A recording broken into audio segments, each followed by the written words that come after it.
Floridians know the cost of hurricane destruction. Last season, we got lucky. But luck doesn't protect your home. Fortunately, Storm Smart has dependable custom hurricane protection products. Hurricane screens, accordion shutters, aluminum roll-down shutters, flood mitigation systems.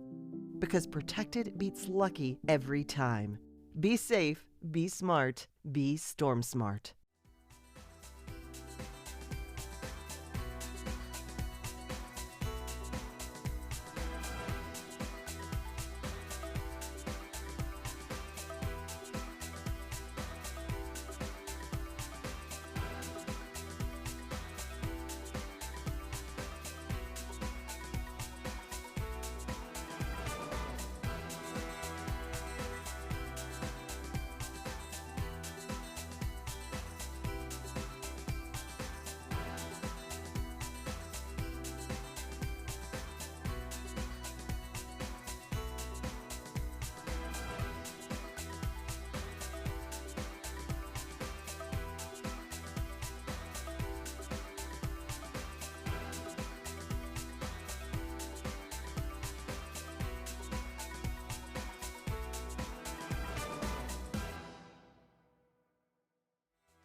Streaming from the Tampa Bay 28 Weather Center in Studio A, this is Dennis Phillips Live.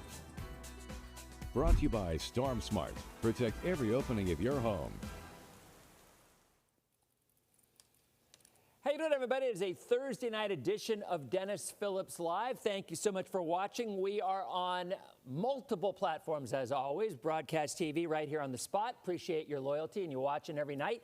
We're also on TikTok, we're on Instagram, we're on Facebook, we're on all our streaming platforms.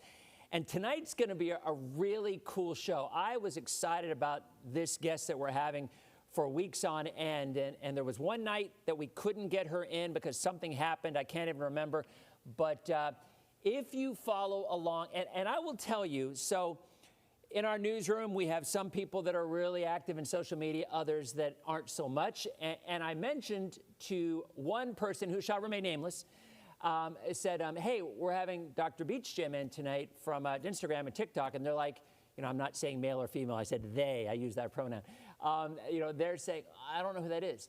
And I go, you got to go in and check this. Well, that person then came in and, oh, man, I just saw this crazy video that she talked about from hamburgers and whatnot. And so I won't give away that per se, but if you have not followed Dr. Beachgem, and I know pretty much everybody here probably has because she has 11 billion followers on Instagram and TikTok, but really, really cool stuff that's very relatable, talks about kids safety, and as a physician, she has some crazy stories that she shares, and we're going to talk with Dr. Beachgem coming up in the second and in the third segment.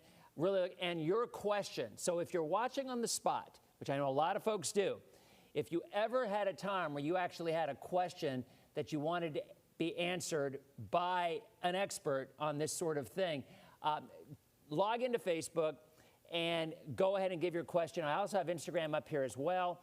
But Facebook is where my bread and butter in terms of the questions are, and you just feel free to ask away, and we'll talk about it. But before we get into that, I do want to give you a quick update on what's happening out there. The new drought numbers came out, and as always, we are still in a drought. It seems like it's been forever, and boy, it has been. It's almost a year. Charlotte, how you doing? Candace, good to see you. Joy in Sarasota. We've got Newport Richie in the house. Lilman, Nancy, nice to see you. Holiday, Homosassa. Lots and lots of folks. Mary, hey, everybody. Lilman, welcome to DPL, Dr. Beachgem. And, yeah, so, boy, the questions are already starting. So I won't bore you guys with weather. West Chase in the house as well. Brazil. We've got Sorala from Brazil. Nice to see you. Thank you for joining us. We do get folks from all over, Brazil occasionally.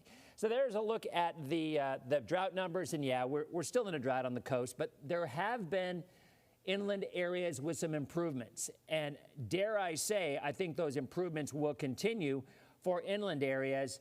The drought, not so much, because we are in a real, or will be by tomorrow, real persistent west to southwest flow.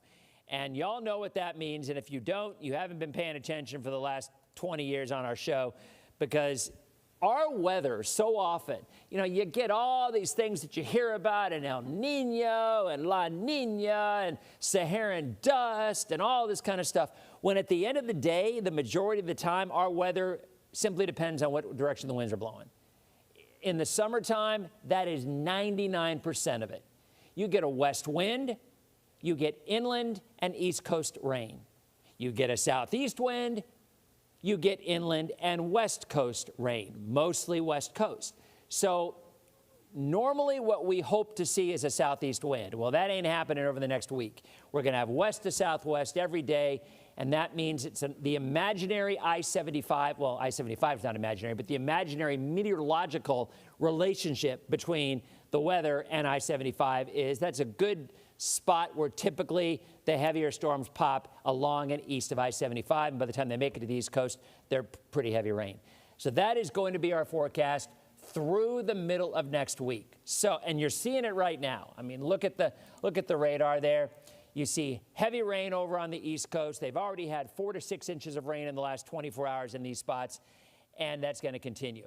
So there's a look right there at the rainfall over the last 24 hours, and it's pretty clear what we're looking at here. Inland areas, eastern Hillsborough and Polk County, the rich get richer because, yes, look at those totals. 4 to 6 inches of rain from Willow Oak, you know, back toward Winter Haven, down toward Auburndale, Lakeland. That whole area of blue to purple is 3 to 6 inches of rain. And then as you go to the west, it becomes a little more sparse, right? You look in Hillsborough County, up near Carrollwood, still over 4 inches of rain. Bloomingdale, Seffner, Valrico, Dover, 2 to 3 inches of rain. And then in Pinellas County, that little corridor from Safety Harbor to Oldsmar down to Feather Sound picked up 1 inch or 2 of rain, but most areas, bupkis, just not too much. St. Pete actually had a couple inches of rain last night, but not a lot. And Christine just mentioned that Dr. Beachgem knows flooding, because I seem to remember, didn't you all used to live in Shore Acres? Or, yeah, that's what I thought. So, so the comments are already coming in. So, yeah, it's that's a thing in Pinellas County, but not so much now because we are just in desperate need of some rain, and unfortunately, there's very little out there anywhere in Pinellas. 82 and mostly cloudy right now, winds out of the south at 5 miles an hour. There's a nice view over AJ. 90 the high, that's exactly where we're supposed to be. The morning low dropped down to 77. Westerly flow also does a number of other things. We can start listing them for you. When you get an onshore flow or a west wind this time of the year, when the water temperature is 86 degrees or higher, it's 84, not quite there. When it's 86 or higher, we start to see much higher humidity in the mornings. Morning lows in the low 80s. Morning lows in the low 80s. And we often see water spouts develop with those cells in the morning. But we're not quite there yet. We're about 84. We still can see it from time to time, but almost always right around that 86 degree. And I know that number, a meteorologist at the Weather Service, Ron Morales, he was there 2 decades ago. But I always remember he came up with that little magic number, and I started looking at it, and sure enough, it was a thing. Once the water temperature in clear water becomes about 86, just a bit offshore, then you start to see the impacts even in our coastal areas with some rain. Typically, it is in the morning hours, and it still pushes inland later on in the afternoon. So there's a look at Futurecast. It just continues, right? Mostly dry along the coast. Early afternoon, a pop-up shower around the bay, and then it all pushes inland later in the afternoon, and they get more of the rain from Highlands, Hardy, DeSoto, and Polk County, and then it ends up going to the East Coast. Saturday, same thing. I think actually maybe even a little drier air comes in, and there it goes. So highs in the low 90s. The rain coverage looks great there. I mean, look at the numbers, but look closer at that map. Look where the dark green is, central and east. So along the coast, you've got a 10-20% chance of a shower. Alyssa, how you doing? So, but over on the East Coast, not so much. Red wants to know, can you ride to work on your scooter or car to Gulfport, Pasadena area? I cannot answer that. I will tell you it'll be dry most of the time, but if you choose to ride on a scooter to work, that's on you. because I don't want to hear something like, oh, the weather guy said I could drive, and then something happened. So I want. And speaking of which, and you know what, I will get into this coming up in a minute. There's a look at the spaghetti models on top of the development that really not going to be much of anything. I mean, potentially more of a rainmaker. We would love to see some of that moisture. But I'm going to tell you something, and then we'll get into our commercial break, and we're bringing Dr. Beachgem. There's the 7-day. Talking about scooters, Red. I'm not picking on you at all, but I got to say something here. So there is that 7-day. So rain chances about 20% along the coast, 40% inland. So my son is going to start at UF in the fall. I've had a daughter that went to UF. I've had a son that went to UF, and I'm wearing UF colors. And yet, when I went up to UF and for freshman preview earlier in the week, and I saw it the same thing with Shay and Kendall when they were there, scooters everywhere. None of the kids wear their helmet. None of them. Zero. 0.0. I was looking, and I'm like, give me one kid who has some sense. None of them. You know how smart you have to be to get into UF? And yet, for whatever reason, they don't wear their helmets. I don't know why. We're going to be back in 90 seconds with Dr. Beachgem as DPL continues. Why is that? All right, come on over. Where are you? Dude. No, right. It is absolutely crazy. Nobody wears their helmets. They don't. It drives me nuts. And every trauma that comes in. Let's talk about that. E-scooter, e-bike, when we no come helmets. out. Let's talk about that. All right, you jump in right here. I'm going to hold the chair because it slides. Okay, gotcha, and I'll scoot you in right about here. Okay, Jonathan, is that where you want her? Close up on 2? Can you take the shot so I can see it? So I can see where I can sit? Perfect. All right, I can get my arm right. No, maybe move her just a little bit over just because. All right, perfect. All right, that way I can get my arm in a little bit. All right, wait there. Fancy stuff Now you notice, this is all we do have a director in there to change shots when there's a guest, but I run my own commercial breaks. I take my own shots. This is what our business is becoming. It's definitely, it's back in the old days. I mean, we used to call it a one-man band when we would go out and do stories, and you'd have the camera and everything else, and now it's called an MMJ, multimedia journalist, but it's pretty much the same thing. All right, so we are back in, what does that say, 15 seconds? All right. I do have some video that we took, no audio, just some video of you. So everybody, Dr. Beachgem, this is everybody. So I'm sure you all know her. Okay, we are back in. I do have a sweatshirt. Yeah, she did have a hoodie with her. I'm a woman in my 40s, though. 2, 1. Welcome back to Dennis Phillips Live, everybody. Everybody, this is Dr. Beachgem. Dr. Beachgem, this is everybody, which everybody always knows. How many followers, do you even know how many followers you have? Over all platforms, I think it's like 9.1 million. So I love that because I am curious, so we're going to get into a couple of things, a lot of things, and your questions. I will be scanning Facebook for your questions, but how did that happen? That's a great question. I don't even really have a great answer for it. I just started making content. COVID happened. I have 4 kids that all of a sudden were just sitting on a couch looking at me, and we're looking back at each other, and none of them were in their activities or school, and so like 1 million people, I downloaded TikTok, and I started making some videos, and then it's just continued to grow from there. So going into the last break, we were talking about my visit to UF and noticed that all the scooters, not a single kid had, and I'm talking about scooters, and I'm also talking about like mopeds. Yeah. Nobody wore their helmets. And you certainly have some insight on that as well, tell people what you do. My real job is I'm a pediatric emergency medicine physician at a local children's hospital, and we see traumas, and half or more of the traumas right now that we're seeing are related to e-bikes, e-scooters, and the vast majority of these kids are not wearing a helmet, and we've seen some, unfortunately, really significant life-changing injuries. Yeah, and for the life of me, I don't understand. I mean, I guess maybe it's the invincibility factor when you're a kid or when you're 18, 19, whatever, you don't think it's going to happen to you. Yeah. But yeah, you see it. And I've got some video here of some of the stuff that you're doing. So kind of explain, so right there, where are you right there? You're at work, right? So I'm at work, but it was before my shift, so I'm not using company hours. I made a video about a story that we had, a kiddo that we had taken care of that had ingested a grill brush wire. And this is a video that really popped off. It was getting like 1 million views an hour on TikTok for about 2 days. But this video was actually really cool because it's actually created change, because now the Consumer Product Safety Commission is investigating. A lot of places are outlawing these metal wire grow brushes that cause so many issues, and some of them can be really serious. You can get these lodged in the mouth, the throat, the stomach, intestines. They can be really dangerous. And that's what happened with this That's this what happened kid, right? with the patient that we saw. But it was a complicated patient because he was complaining of ear pain, not throat pain, and so it took a little bit to get the diagnosis. So I got a question, and I'm all over the place with this. This is just the way that I am. Hashtag squirrel, that's what everybody always says with me. So I've lately watched The Pit. Oh, I love it. And my oldest son, his wife did her residency at Level 1 Trauma in New Orleans. And so The Pit it's an insane show. And I asked her the question, I'm gonna ask you the same question. How realistic are the things that you see on that show? It is extremely realistic. The cases, the issues we deal with, the things that happen, even like the medical stuff. They actually have an emergency medicine physician who's a producer. So they're making sure that the stories that they're telling, the medical procedures are all accurate.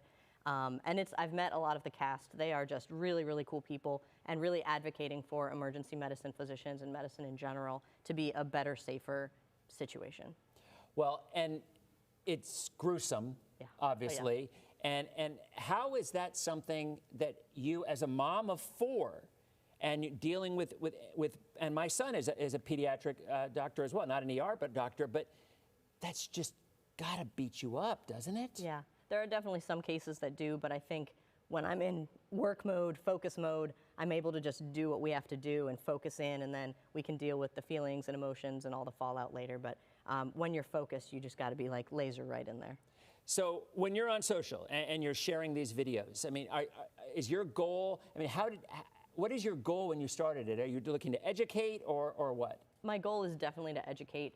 There is a language that we speak in medicine that a lot of people that are not in medicine don't speak. And so my goal is to kind of bring the education so that families know what to expect, so that they can help advocate for their kiddos, advocate for the right care, because medicine's tough for doctors, it's difficult for patients. So it's just trying to bridge that language gap and making sure that they're educated. And I talk a lot about the things that are happening right now. I've talked a lot about e-bikes. If you follow me at all, you've heard about the e-bikes, e-scooters. So just talking about the things that are happening right now in the world. So in terms of your audience, it ranges every demographic. I mean, every age, I would think, is interested. Do you try to focus on tips that will help parents, younger kids? Yeah. So my demographic is definitely variable, but I have about 96 to 90% female followers. So generally women who are following me, moms, taking care of kiddos, grandmas, and my average age is about 35 to 65 of the viewers that follow me. That's a wide range. It's a wide range, but it's, again, women who are 35 to 65, so I have a type. So mostly female? Mostly female. Vast majority are female. Well, I guess it makes sense, too, because you focus so much on parenting and kids and whatnot. Yeah. So I'm going to ask you this because David asked this question. I don't know. You can answer, choose to or not. What are your take on vaccines? Vaccines.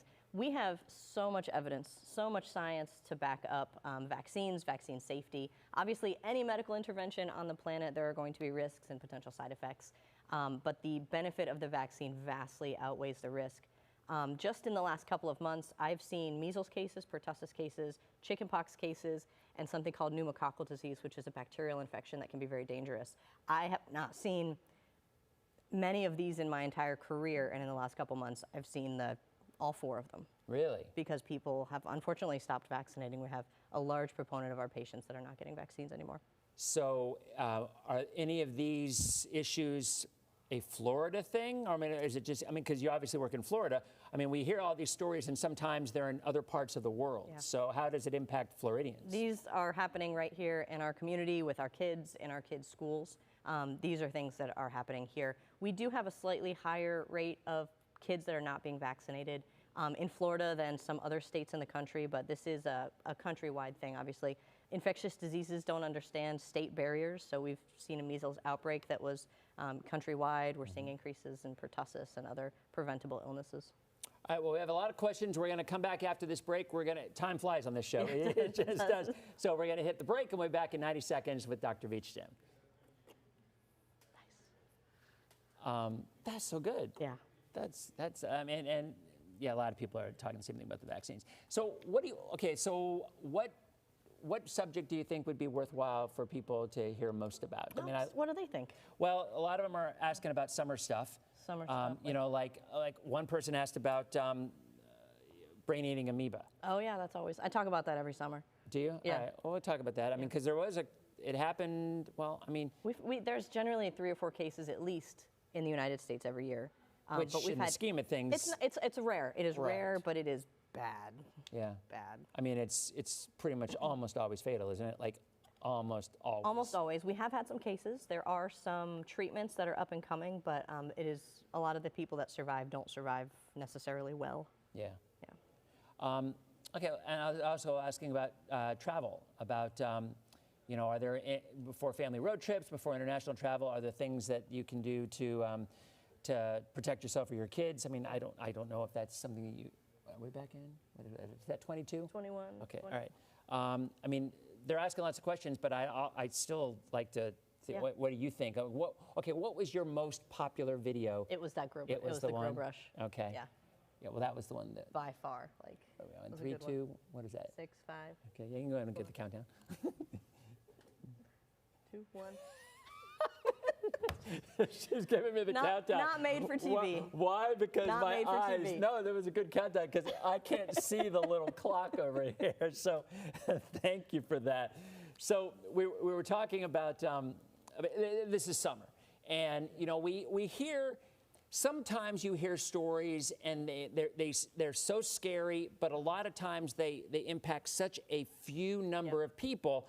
I mean, what's your take? We were talking about brain-eating amoebas because it's something that if kids swim in lakes or areas where the water gets in their nose and there's really not much you can do once it happens. No, there are some treatments, but unfortunately it can be very dangerous. So Naegleria fowleri is a brain-eating amoeba. It's generally found in the soil, and so we tend to see these cases when kids dive into freshwater lakes that are really warm. So a lot of times it tends to be August, September when the water levels are getting a little bit low. It's kind of churning up the sediment.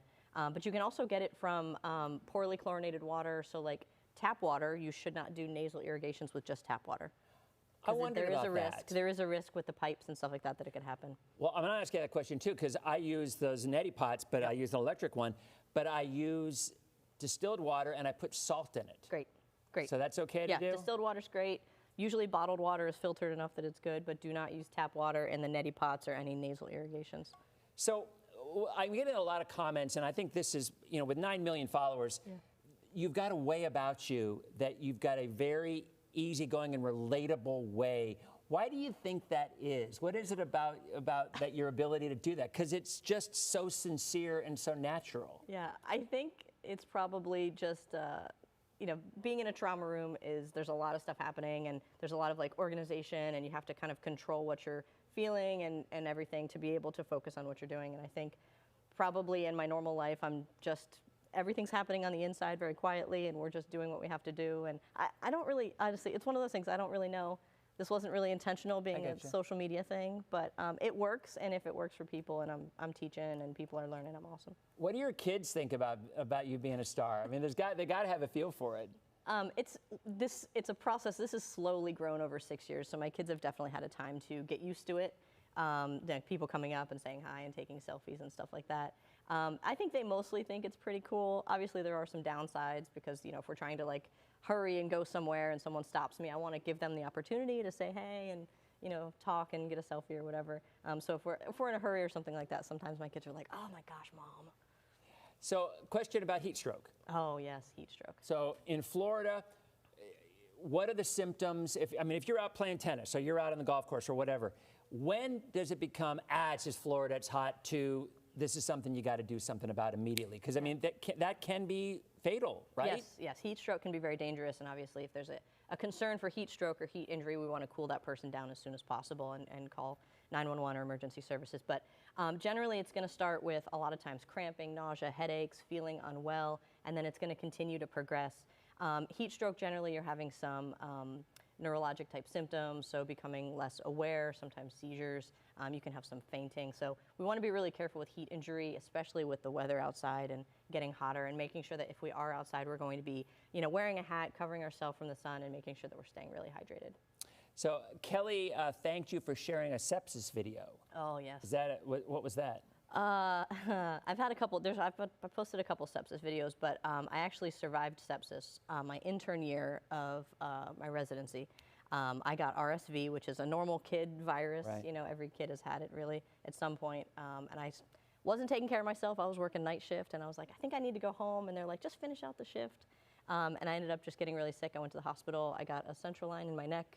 I got adrenaline, which is my tattoo, kind of pumped through my veins to keep my organs perfused. And I was in the hospital for about 10 days, and luckily I survived with all my fingers and toes. But sepsis is something that can come very quickly. It's actually your body's response to an infection. It's not the infection itself. And getting, you know, fever, tachycardia, or high heart rate, breathing fast, being less responsive, having a lot of pain, rash, those are some symptoms. And so if you are concerned about sepsis, make sure you head to the emergency department and bring it up. Hey, I'm concerned about sepsis. Can we talk about, you know, why you think this is or isn't sepsis? Got to hit another break. We literally only have 3.5 minutes left. The show flies. But we are going to stick around a few more minutes on socials just to answer your questions. But broadcast, we only have 3.5 minutes left. We got to hit one more break, back in 90 seconds. Yeah, it does. It just, the show flies. Well, what about Kyle Busch? I mean, when that happened, did you know? I did make a video about that. Oh, you That's did? Probably why, yeah. Okay.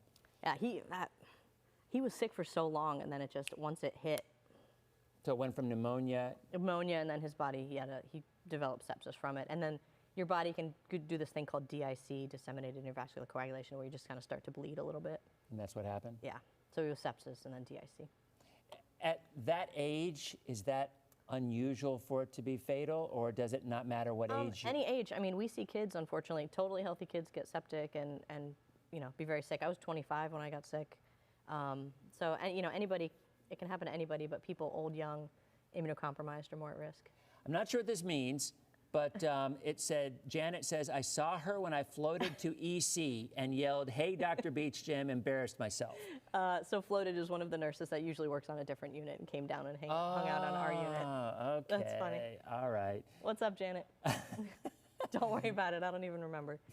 I should have known that because, yeah, floating, yeah, I should have known that. Let's see, what else do we have here? Also love your husband's videos. Oh, yeah, he's over there. Oh, man, how much time we got left? 10 seconds. Oh, my gosh. And we're out at 58, too, so holy cow. We'll continue for a few, if you can. Yeah, we're good. All right. 1, 0.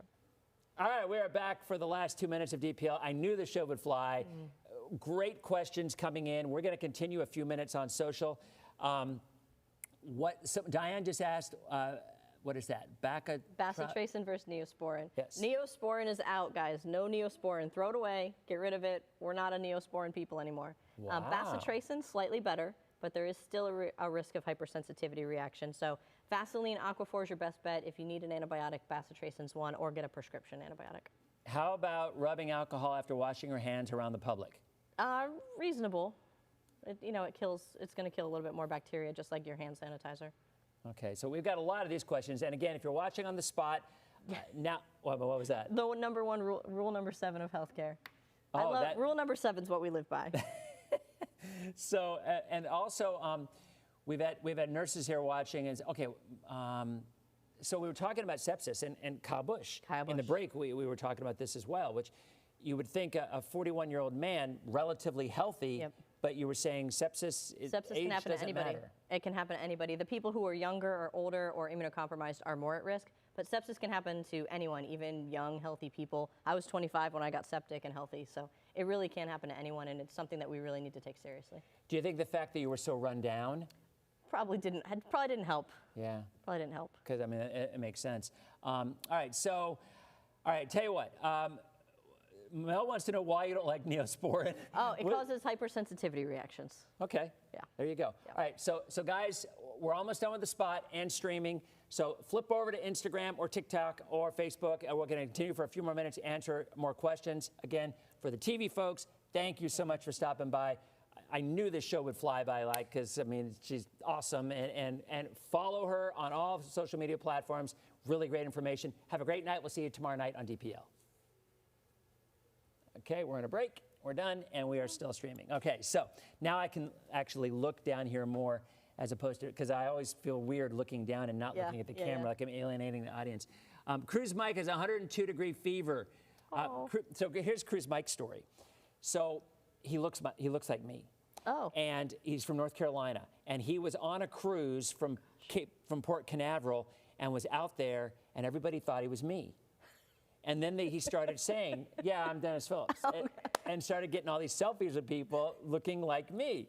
So that's why he's called Cruise Mike. That's so funny. So he's part of our chat group. That's awesome. So Bonnie says, what is this? What is this one? Is her go-to? Bactroban is my go-to. Bactroban is a prescription antibiotic, but it is a great one.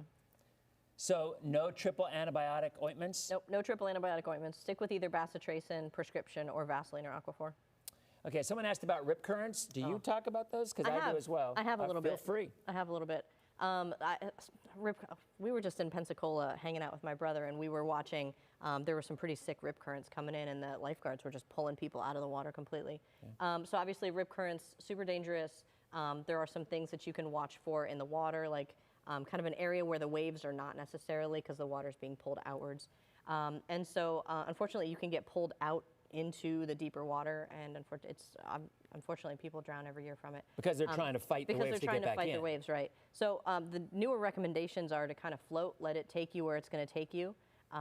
There was some recommendations previously to swim at 90 degrees or kind of parallel to the shore to try to get out of it. But I think most important is try to identify it beforehand when you're getting in the water. And if you know that you're not a strong swimmer, consider like a life jacket or some flotation to help protect you. Yeah, and I think normally when you let it take you, I mean, that's what scares people, because it takes you out to sea. Yeah. You know, and that's going to freak you out. But normally rip currents are no more than 50 feet, 75 feet wide. Right. So more often than not, if you don't freak out, if you let it take you, you will then, at that point, once it does, you'll be able to swim back into shore, because that's what happens. The majority of people who die, they die because they die from exhaustion, from drowning, from trying to fight the waves, and they just can't do it. Hurricane health prep for floods, mold. Oh, don't be there. Well, mention that.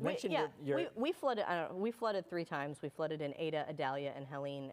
And it's really important. I mean, evacuate. Like if there's listen to Dennis. Evacuate. And if your house does flood, there is a high risk for mold. So we want to make sure that we're getting a remediation company to come in, take out all of that wet stuff, and making sure that we're kind of keeping it clean and putting the fungicides on the boards and the wood and stuff like that to decrease the risk of mold. But you have to do the remediation right, or else you do risk the health effects of the mold. Someone says, can you ask her about the heat and those at risk for malignant hypothermia? Is that a thing? Yeah, generally malignant hypothermia is going to be from anesthesia, so not necessarily related to your risk of being hot outside. But, don't take the risk. Make sure that you're staying hydrated. Make sure that you're not outside in the sun at the peak hours when it's dangerous. Andrea says, Doc, I adore you. Oh, thank you. Colleen says, your thoughts on mercurochrome. My mom, are you familiar with mercurochrome? Because not enough to provide a good opinion. Well, I will tell you, the stuff stings like it's crazy, because that's what my mom used. It stains your skin red. This is all I know about it, because whenever I would get a cut, that's what my mom would put on it back in the old days. And it really burns, and it turns your skin red. But I mean, I guess it just, I guess the thought is it's going to kill whatever, whatever is, including general wound care, soap and water. If it doesn't need a doctor and stitches, keeping it clean with a bandage over the top of it, and Vaseline or Aquaphor to keep it a little bit moist. Paul says, thanks for inspiring our daughter who's an M1 next month. Keep up the great work. Awesome, congratulations. What does an M1 mean? First year med student. Oh, okay, all right. I should know that, considering my oldest son is a doctor. 75-year-old woman, should you get a measles vaccine? Had a vaccine 50 years ago. So it depends a little bit on what vaccine you had, but I would definitely check in with your doctor. So I will tell you, a year and a half ago, I got, all at the same time, COVID, flu A, norovirus, and shingles, all together. And I dropped about 40 pounds. Yeah, that'll do it.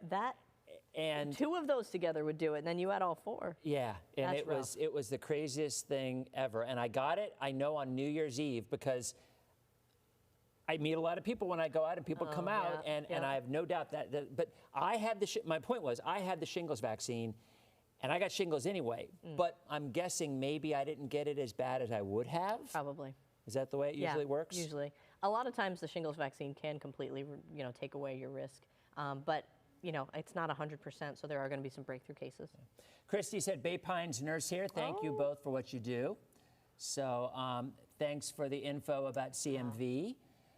So, I mean, how interactive are you? I mean, you have these amazing videos, but do you go in and really take, because that takes a lot of time. It does. No, I go in, I spend the first, maybe if I'm able to, couple hours going through, trying to answer questions, after I've posted. And, that the comments don't all come in at one time, so I'll do it and then go do something else, and then come back and try to answer some more comments, reply best I can. Because, a lot of people ask really good questions in the comments, and so being able to respond is pretty cool. Melissa says we need a DPL and Beachgem cruise. Oh. I mean, I'd be down. I'd be down. We love cruising. So what is your husband? What does he do on videos? That's a great question. So he's here because I needed a driver today. I work night shift. I didn't trust myself driving over the bridge. Yeah. So he makes videos, just doing crazy things at home. He tried to do a handstand against our car and about broke his neck. He does some cooking stuff. He's nice. Now, how do you follow him? He's B Marty McFly, B_Marty_. Okay, so McFly. people have been talking about that, and I didn't Marty recognize McFly. what it was. Wait a minute. Someone just said something about that now that we're off broadcast, he should come over. Where is he? All right, come on over. You know what? You can take my mic, and you guys can just run the show. Because, I'm okay with that. Wait a minute. Let me see. All right. So you guys, I'm going to go get a microphone. I'm going to go get an extra mic, and I'll get you a chair. You can sit in mine. So you guys just kind of run the show for now, and I'm going to get you another mic, and Welcome I can to come in. Beachgem live. And just follow the questions. If you fell, at least we got it on video. I'm going to put him on mic 2. All right.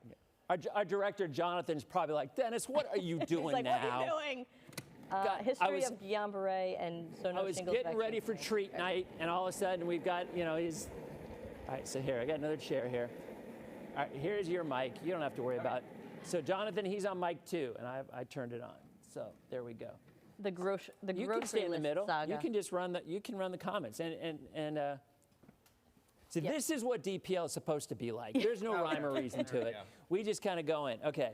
So yeah. So you guys. So tell a little bit about how you started doing what you do, and how this is a family thing.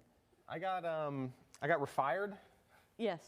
So I was a chemical engineer, and I worked in water treatment for almost 20 years. Locally? Locally in Pinellas Park. Okay. And I was laid off, and then I got laid off basically into retirement as of now. So I'm not currently looking for a job. So then I was just looking for things to do around the house. So most of the videos that I make are just me doing random crap around the house that I would be doing anyway. Right. So it's doing the dishes, making dinner, cleaning stuff up. It's really not that exciting, but well, apparently it must be okay. some people seem to like watching it. He really likes spreadsheets as an engineer, and so he also went and compared all of the grocery prices for different items at, was it 11, 7, 9, 10 I went to grocery Aldi's, Publix, Winn-Dixie, Sam's Club, Costco, BJ's, Restaurant Depot. What? Oh yeah, your mic is hitting your neck. Sorry. Now here we go. This is good. I'm not an expert. I'm not either, but that should work. Yeah. Better, Jonathan?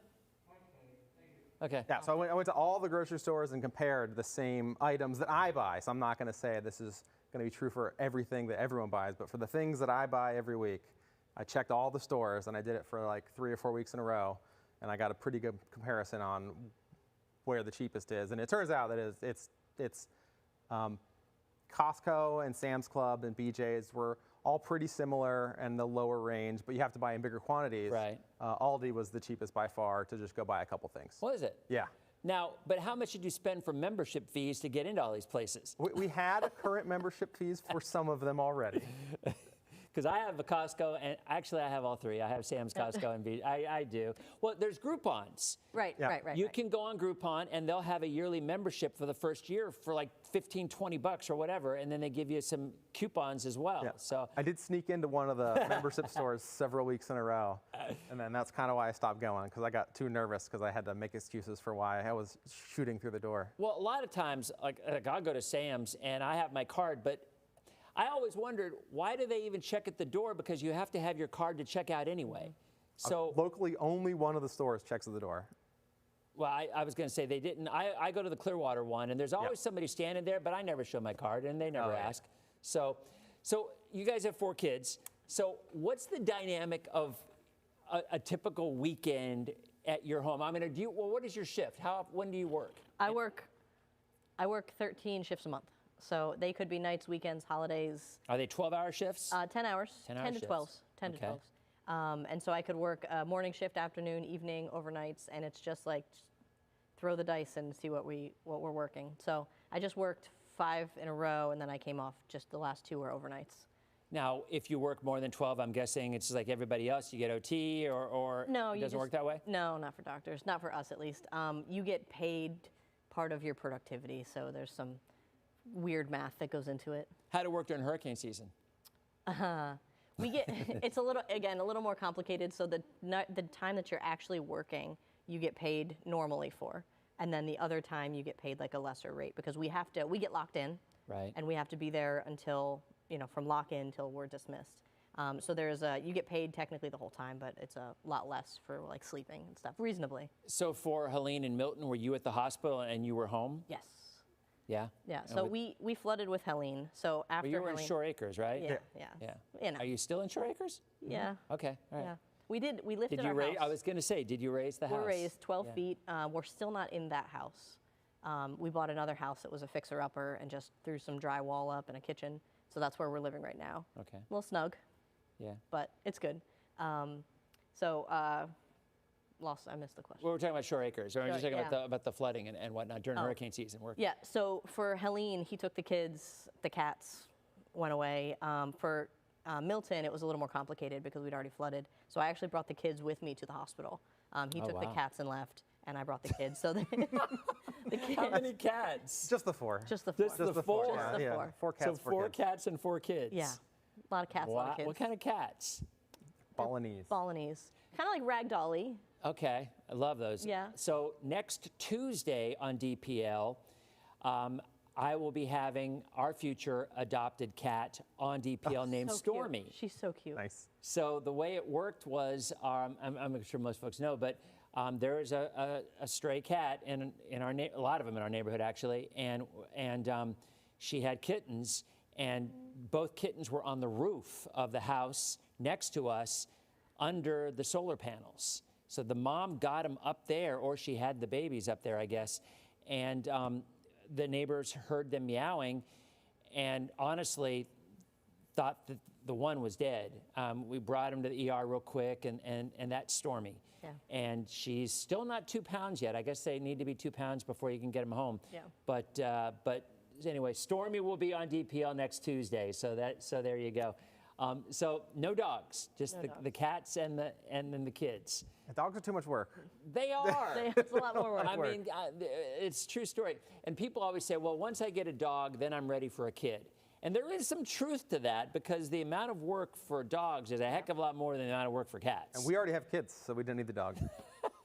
Let's check real quick. I can't see that far. Somebody asked about the llama. The llama Oh my or the alpaca is still up right by the front door. So you walk in our house and there's a 6-foot tall alpaca. Yeah. A real statue. one? Statue. Oh, okay. It's a fluffy cat toy. Like a cat tower. Cat tower. Someone sent it. It is the most absurd thing.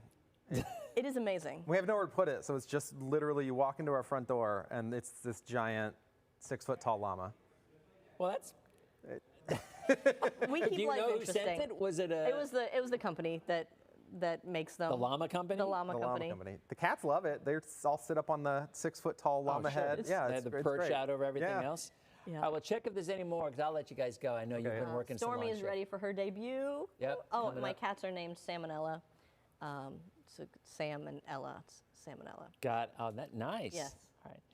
So just my question again is, I mean, I've struggled to get 2 million followers on all platforms, and you know, it just seems like you have. You've struck a nerve? Is it the fact you just struck a nerve, or do you think it's just the fact that you're so relatable? I mean, because that's what I would say when I watch the videos. I just feel like you're just a friend who's just talking to folks and kind of sharing the story, but giving really helpful information to keep people safe along with it. So it's kind of a win-win that way. Yeah, I think the combination of like sharing who I am, our family, what life is like, the hurricanes, you know, the ups and the downs, plus the education, it feels like you're talking to a friend. People know who I am. They know a lot about me. They feel like they know me really well, and they do, because this is all just real life stuff. And so when you're getting information from somebody that you feel like you know, you're more willing to listen and kind of be open to hearing it. So I think it's a kind of combination of those two parts. Yeah, people relate to that. I'm very transparent with my life, including my address and whatnot, which of course my family or my wife detests. But I honestly believe that, you know, when you pull back the curtain and you're more transparent, you're more believable. Yeah. And people can see through it. Oh, yeah. You know, I know there's people out there on social media and they try to be that way, but you just know, there's just something that doesn't feel sincere. Mm-hmm. And when I watch your stuff, it just feels like your passion for what you do, your passion for helping people, your passion for your family, it just comes out and people are just drawn to it. So it really is truly amazing. So congrats on all your success. Thank you. And congrats on. I'm just here. I'm happy to be here. I'm along for the ride. Well, and it sounds like you guys have a great summer ahead of you. And what grades are the kids going into? So they're all high school and middle school. Yeah, we have 2 in high school, 1 in middle school, and 1 in elementary school. None for college yet. Not yet. We still got 2 years. Is anybody thinking about going to UF? Oh, we're not that far yet. No. Okay, well, I'm going to give you a piece of advice. Wear I'm going to give you a piece of advice. Well, yes, wear a helmet. But even more than that, all right, well, not more than that, but up to that. So my son went through preview, and you know, getting into UF is It's hard. It's hard. Very It's a hard school. So everybody who got into UF did not know that the day that their residence hall applications can go in, you can do that in October, even though you don't find out till February. Oh, wow. And the reason that's important, because if you do it on the first day, it's like, I don't know what the deposit is, $50, $100, whatever it is, you get to pick your dorm chronologically based on when you put that deposit in. So even though they don't find out that they're in until February, if you put your deposit in October, you can pick whatever dorm you want to live in, and that is a huge thing. Yeah. Because the dorms at UF, there's a lot of old dorms and a lot of ones that are kind of, there are. I mean, I've got 2 kids that went there. I lived in Gainesville. I know there's a lot that you don't want to live in, or you'd be happier to be elsewhere. So put your deposit in the first day that you can, and it's usually like October 1st. And once you're in, even if you don't get in, if the kid doesn't get in, you get your money back. But if you do, they can pick wherever they want to live, and they might even get a single dorm, which is, and my son got a single, because I knew that was the one little thing I learned with my other kids, put that deposit in early. And all these parents in preview of the last week, they're like, my kid, they got into honors. Now honors, you get to be into the honors village, but you know, my kid had great grades, and yet he's not going to be living, or she's not going to be living where they want to, because they didn't put their deposit in. So put your deposit in early. All right? Even if you live in the worst dorm on campus, because we met at the worst dorm on campus at USF. USF? Yeah. And they tore that building down 2 years after we graduated. 2 years after we moved. And so you know what it's like. Yeah. But yet, then again, it worked out. It worked out. Yeah, it worked out. It's not so bad. So my son, my oldest, who's a doctor, stayed at Juniper, lived in Juniper, and I think that might have been one of the first years it was open as an honors college dorm. Okay. But yeah, he went through USF, and then him and his wife, they met in Tulane, and she's again ER doctor, and he's a pediatrician. So anyway, well, I won't keep you guys anymore. Guys, thank you for stopping here. I tell you, you can go ahead and you can close the show out. Take the mouse. Not the other one. Nope, to the far to the left. Right. Bottom left. Nope. That one. Bottom left. See where it says DPL? On the bottom left, to the left. There you go. Click on it. Oh, you got to hit the clear layer first. Go left even more. There. It's really tricky. And next, click layer up. One of them. There you go. Now go back to the other DPL. Now hit the arrow on the up to the left, not that one, a little bit down. By the way, guys, have a good night. We'll be back tomorrow. You'll get down, right, right. Other right. The other right, right. No, right, right, right. The arrow right. That or I said- Have a good night. I didn't see it. See you guys tomorrow. Bye. There you go. That was